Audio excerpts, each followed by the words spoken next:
மா இன்னைக்கு என்ன தீபாவளி என்ன ஸ்பெஷல்? என்ன ஸ்பெஷல் இல்லை, வெறும் தோசை தான். தோசையா? ஆமா. தீபாவளிக்கெல்லாம் சிக்கன் வாங்க. நேத்து மதியம் என்ன சாப்பிட்ட? சிக்கன். மதியம் என்ன சாப்பிட்ட? என்ன சாப்பிட்ட? முட்டை சாப்பிட்டியா? அது கூட ஞாபகம் இல்லை. முட்டை பொரியல் சாப்பிட்டியா? நைட் என்ன சாப்பிட்ட?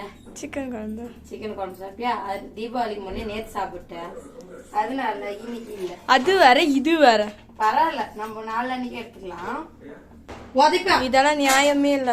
இன்னும் சக்கரை பொண்ணு சாப்பிடு. மா சக்கரை பொண்ணு சாப்பிட்டியா? பாத்துக்கிறேன். இல்ல பாட்டு, சாமி கும்பிடணும்ல, எல்லாம் பலகாரம் எல்லாம் செஞ்சுட்டு இருப்பாங்க, நம்ம செய்யல, அதனால இன்னைக்கு செய்யறோம். அதனால நேத்தே செஞ்சு. நேத்து வீடு கிளீன் பண்ண எவ்வளவு நேரம் ஆயிடுச்சா? அது சனிக்கிழமை பார்த்தேன். ஆமா ஆமா, சனிக்கிழமை கம்பெனிக்கு போயிட்டு வந்து பாக்குறேன். ஓகேங்க, உங்க வீட்டுல எல்லாம் என்னென்ன செஞ்சு சாப்பிட்டீங்கல்ல கமெண்ட் பண்ணுங்க. Okay bye. எப்பனாலும் சரி சாப்பிடலாம். Okay bye. பாய். ஓகே பாய்.